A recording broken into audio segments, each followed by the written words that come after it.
Bienvenue à tous pour ce 6e jour de notre parcours sur les dons du Saint-Esprit. Bravo à toi qui réponds encore et toujours présent.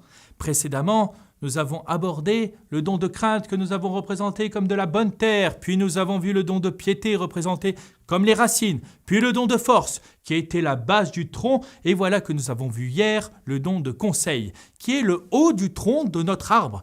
Il n'est pas anodin que la force et le conseil soient la base et le haut du tronc de notre arbre, car ils ont tous les deux une action conjointe, être ajustés à la volonté de Dieu. Nous pouvons, avec le don de conseil, découvrir la volonté de Dieu, reconnaître sa lumière dans notre vie et ne pas avoir pourtant la force d'accomplir ce qu'il nous demande.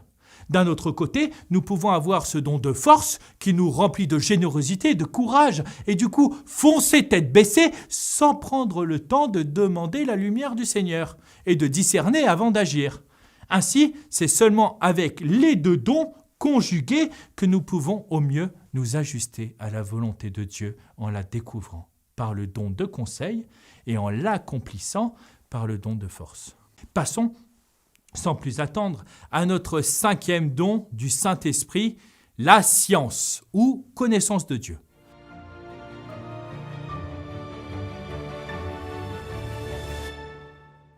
L'âme, ayant été détachée du mal par le don de crainte et ouverte à des sentiments nobles et bienveillants par le don de piété, éprouve le besoin de savoir par quels moyens elle évitera ce qui fait l'objet de sa crainte et pourra trouver ce qu'elle doit aimer. L'Esprit Saint vient à son secours et lui apporte ce qu'elle désire en répandant en elle le don de science. La connaissance de Dieu ou le don de science nous permet de voir le Créateur à travers les choses de la création et de comprendre la finalité de cette création. Il nous aide à discerner ce qui est éphémère de ce qui est éternel et il nous aide à nous détacher de ce qui nous lie de manière désordonnée. Ce don simplifie notre vie, nous unifie et nous recentre sur l'essentiel. Le don de science nous donne une conscience plus vive de notre condition de créature et au fond de la précarité de notre existence. Par ce don précieux, la vérité nous apparaît et l'Esprit Saint dissipe par son rayonnement tous nos ténèbres.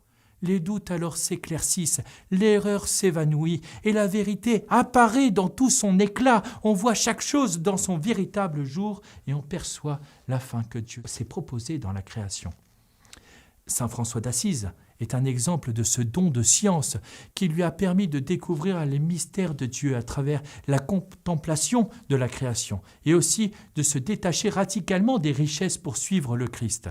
Il n'y a qu'à lire sa belle prière sur le chant de la création. Il y a aussi par exemple Sainte Bernadette qui n'avait pas forcément de formation théologique, mais grâce à ce don de science, elle a compris que la véritable vie était celle du ciel. Et ses réponses sensées et empreintes de vérité surnaturelle ont étonné les gens savants et les autorités religieuses de son époque.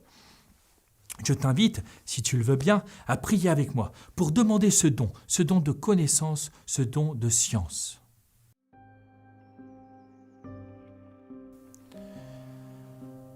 Allume en mon cœur, esprit de connaissance, Dieu très haut, que ta science entretienne en moi l'espérance qui surpasse tout désir, qu'au milieu des changements de ce monde, mon âme se fixe en toi, que le don de connaissance m'aide à m'émerveiller de la beauté de ta création, afin de mieux te connaître et t'aimer davantage. Nourris en moi la grâce de comprendre tes promesses et d'annoncer aux hommes les merveilles de tes mystères. Tu nous as délivrés des ténèbres de l'ignorance. Fais que je sache te reconnaître et te suivre dans les circonstances de ma vie pour parvenir un jour à la vision sans fin de ta gloire. Amen.